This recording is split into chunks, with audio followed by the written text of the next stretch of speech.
Hello everyone, आप सभी का गोला क्लासेस में मैं स्वागत करती हूँ। तो आज हम एनसीईआरटी के कुछ क्वेश्चंस करेंगे, एमसीक्यूज। अब देखिए, एनसीईआरटी क्यों हम पढ़ते हैं? क्योंकि उसमें बेस होता है, और बेस हमारा स्ट्रॉन्ग हुआ या नहीं हुआ वो कैसे पता चलेगा? जैसे कि एमसीक्यूज करेंगे, राइट। तो पहले आप चैप्टर पढ़िए एंड देन उसको समझने की, आपको समझ आया नहीं आया, क्लियरिटी हुई या नहीं हुई, ये आपको एमसीक्यूज से पता चलेगा, राइट।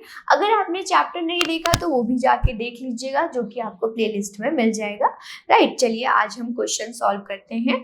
कितने क्वेश्चंस है? तो आज जो क्वेश्चंस रहने वाले स्टूडेंट इकोनॉमी से रहने वाले हैं। चलिए इसको समझते हैं। तो फर्स्ट क्वेश्चन है, consider the following statement regarding the concept of social exclusion, right. Poverty as a challenge में जो है ये चैप्टर है, उसी से सवाल है आपके।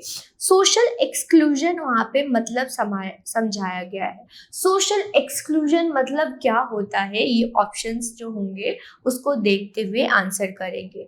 तो poverty must be seen in term of poor having to live only in poor surrounding with other poor people.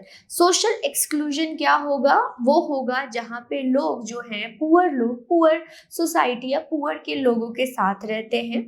It is a process through which individual और group are excluded from facility, benefit, opportunity that the other enjoy। वो लोग होते हैं जो कि other enjoy करते हैं और ये लोग नहीं करते, राइट। सोशल एक्सक्लूजन वाले।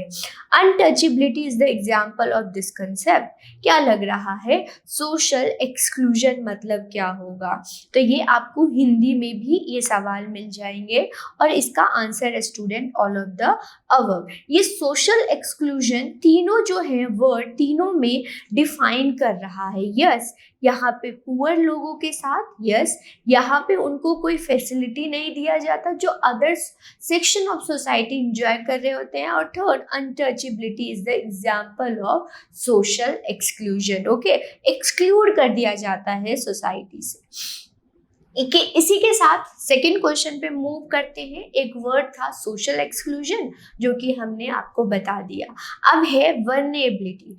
Vulnerability is determined by on the, right. अब वर्नेबल क्या होता है? आप लोगों ने एक स्कीम भी सुना होगा, particularly vulnerable tribal group, right. वहां से भी रिलेट करते हुए इस क्वेश्चन को करेंगे। तो फर्स्ट ऑप्शन है, options available to different community for finding an alternate living, right. Alternate living ये करते हैं। Basis of greater risk this group face at the time of natural disaster. Natural disaster में ये लोग, जो ये ग्रुप होते हैं, वो ज़्यादा रिस्क फेस होता है, इनको रिस्क होता है। The social and economy ability to be a handle the risk. यहाँ पे सोशली और क्या होता है, इकोनॉमी, दोनों ही ये क्या होते हैं, एक्सक्लूडेड होते हैं। तो वर्नेबल का मतलब क्या होता है? वर्नेबल का मतलब ही होता है यहाँ पे तीनों, ये जो है आंसर सही है। वर्नेबल मतलब कि वो है एकदम बोलते हैं ना, बिल्कुल वर्नेबल सोसाइटी ऑफ ग्रुप है। यहाँ पे क्या होते हैं, इनको फैसिलिटी, अभी 21 सेंचुरी में रह रहे हैं, फिर भी इनको अभी तक ये ट्रेडिशनल मेथड ऑफ चीज़ें ही अप्लाई करते हैं, यूज़ करते हैं। ये जैसे अब बहुत ज़्यादा डेवलपमेंट हो रही है, लेकिन अभी इनकी ये ग्रुप ऐसे होते हैं जो कि अभी भी इनकी डेवलपमेंट नहीं हुई। तो तीनों चीज़ डिफाइन कर रही है वर्नेबल, राइट, मीनिंग। ओके, इसको डिटेल में पढ़ने के लिए जरूर आप मेरी वीडियोस को देखेंगे, राइट। नेक्स्ट क्वेश्चन पे मूव करते हैं इसी के साथ। Consider the following statement. अब स्टेटमेंट को देखते हुए हमने आंसर देना है, पॉवर्टी का मतलब क्या होता है इस क्वेश्चन से। Since people living in rural area engage themselves in more physical work, calorie requirement in rural area and considered to be the higher in rural area। अगर हम देखें फिजिकली वर्क जो है रूरल एरिया में ज़्यादा होता है, तो कैलोरीज जो होती हैं ज़्यादा रिक्वायरमेंट होती है रूरल एरिया में as compare to urban area में। ये सब क्वेश्चन पूछा है। The accepted average calorie requirement in India is 24 calories per person per day. बहुत सारी कमेटी, अगर आपने पॉवर्टी पढ़ा होगा तो बहुत सारी कमेटी ने रिकमेंडेशन दिया है कि पुअर किसको कहेंगे, तो इसके ये डिफाइन किया गया इंडिया में। एंड 21 कैलोरीज पर डे पर person in urban area, urban area में 21 चाहिए और रूरल एरिया में 2400 चाहिए। तो इसका आंसर होता है स्टूडेंट कि यस। अब देखिएगा 24 है वो कहाँ चाहिए, रूरल एरिया में, और 21 कहाँ पे चाहिए, अर्बन एरिया में।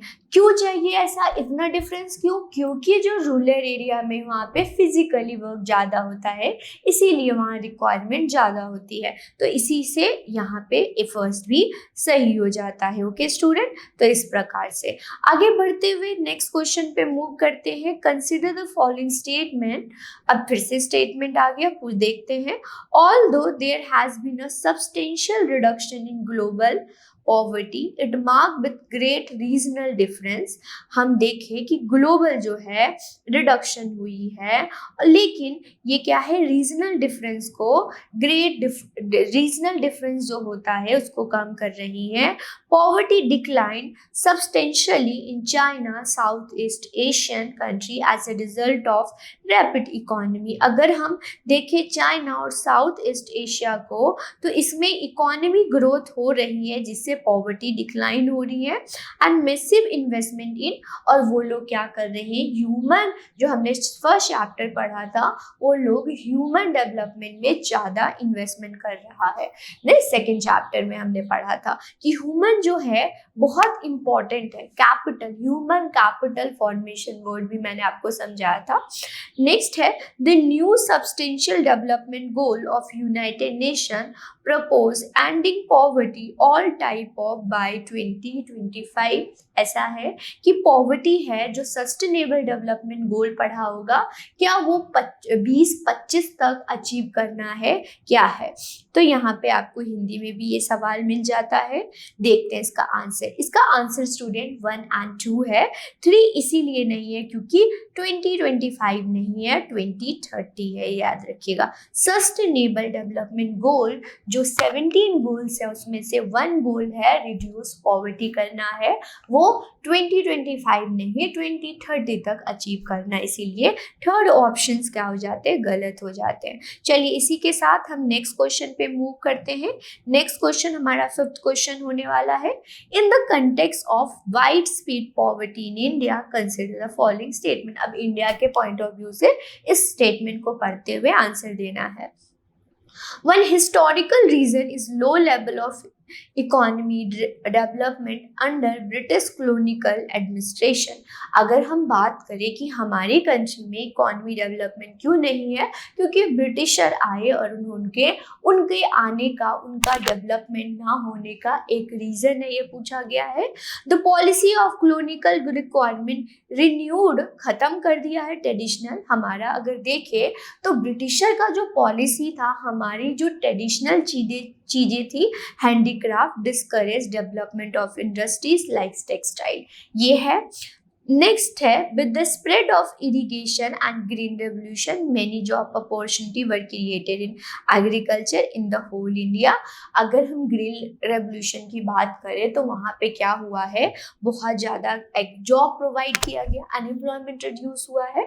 तो इसका आंसर होता है स्टूडेंट 1 और 2। ये बिल्कुल सही है कि हिस्टोरिकल अगर हम देखें तो ब्रिटिशर ने वही चीज़ किया जिनको उनको फायदेमंद लगा, राइट। हमारी पॉइंट व्यू से उन्होंने ना ही पॉलिसी करी ना ही कुछ ऐसा इन्वेस्टमेंट किया। तो दोनों स्टेटमेंट सही होते हैं। ये गलत होता है क्योंकि इतनी एग्रीकल्चर ग्रीन रेवोल्यूशन से इतना जॉब अपॉर्चुनिटी नहीं इंक्रीज हुआ। तो हमने देखा कि कैसे कैसे बहुत इजी वे से हमने पढ़ाया आपको, और इसी वजह से हम आपको क्या लेके आए, एनसीईआरटी बुक्स जो भी होगा, इकोनॉमी, पॉलिटी, ज्योग्राफी, सारी आपको बेसिक से पढ़ाया जाएगा। यहाँ पे आपको बेस स्ट्रॉन्ग किया जाएगा, वर्ड समझाए जाएंगे। तो आप हमारे कोर्सेज को जरूर ज्वाइन करेंगे जो कि बहुत मिनिमम कॉस्ट पे है, 2999 पे है, एनसीईआरटी फाउंडेशन कोर्स 2024। नीचे डिस्क्रिप्शन बॉक्स में मिल जाएगा, वहाँ जाके आप देख सकते हैं। कोई भी डाउट होता है आप पूछ सकते हैं। आज के लिए इतना ही, लेकिन फिर मिलेंगे नए क्वेश्चन के साथ, नए इकोनॉमी के कंसेप्ट के साथ। आप सभी का धन्यवाद।